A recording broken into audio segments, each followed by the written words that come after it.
what I'm going to tell you here is going to, I think, create a million memes, if not more. And I think we know the image we're talking about. We are reporting now, Stephen A., that Lance Stephenson, Lance Stephenson has agreed to a deal to join the Lakers and now team up with LeBron James. What do you think about that?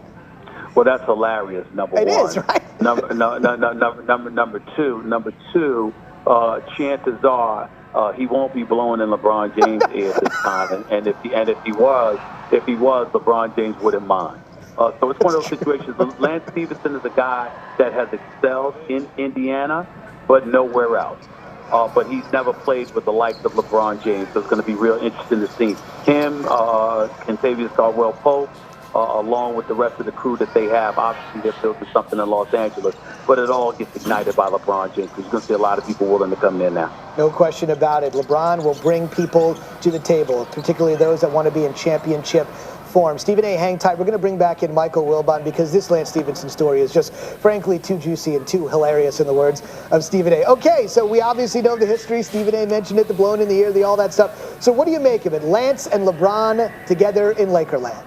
I jokingly suggested it on PTI last week. Oh. Very jokingly.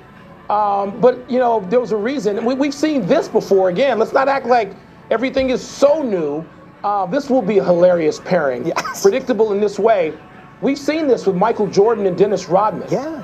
The notion that Dennis Rodman, who the Bulls absolutely found to be loathsome on every level, when he was beating them and then lost to them once, but beat them 3 times when the Detroit Bulls rivalry was just, you know, in full flower, the notion that Dennis Rodman could join Scottie Pippen and Michael Jordan after physical fights they had in the playoffs and play with them and try to win a championship, people just couldn't accept that. And, of course, it happened. And he played and he won 3 championship rings with those 2.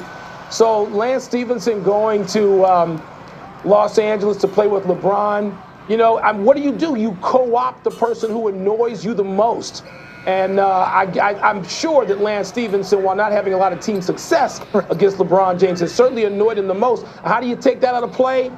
Make him join you. No question. Stephen, hey, back to you. So let's just say the Kawhi thing doesn't happen by the Monday, Tuesday deadline that you mentioned.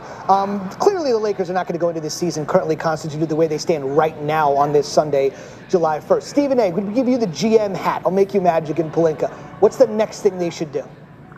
Well, me personally, I can make a call to DeMarcus Cousins' representative to see if I can get him on the cheap. He had an Achilles injury. He's out. New Orleans looks better without him. Yes, he is looking to get paid, but he's also looking to position himself to be in a winning situation where he can ultimately capitalize off of it. And certainly he has the potential to be able to do something like that if he were in L.A. And right now he's vulnerable financially. You might be able to get him on the cheap. That's number one. Number two, I'm on the phone trying to get Kemba Walker. I'm on the phone with Mitch Kupchak, a guy that I let go of, no doubt about it. If I'm the Lakers organization, you're going to be hesitant to do business with them, but I'd go after Kemba Walker because I got news to you. This notion that you got to get another max player or you got to get the likes of Kawhi Leonard. You can't assume that the San Antonio Spurs are going to cave. Do I think they're going to have to? Yes, only because Kawhi Leonard is in the last year of his deal, and he's already made it clear to everybody and their grandma that he wants to be in Los Angeles. So because of that, that puts you in a very compromising situation that he's determined to be in L.A. because he'd be a one-year rental for anybody else. The flip side to it is that if you go out there and you get a Kemba Walker or somebody else, I think that could work for the Lakers.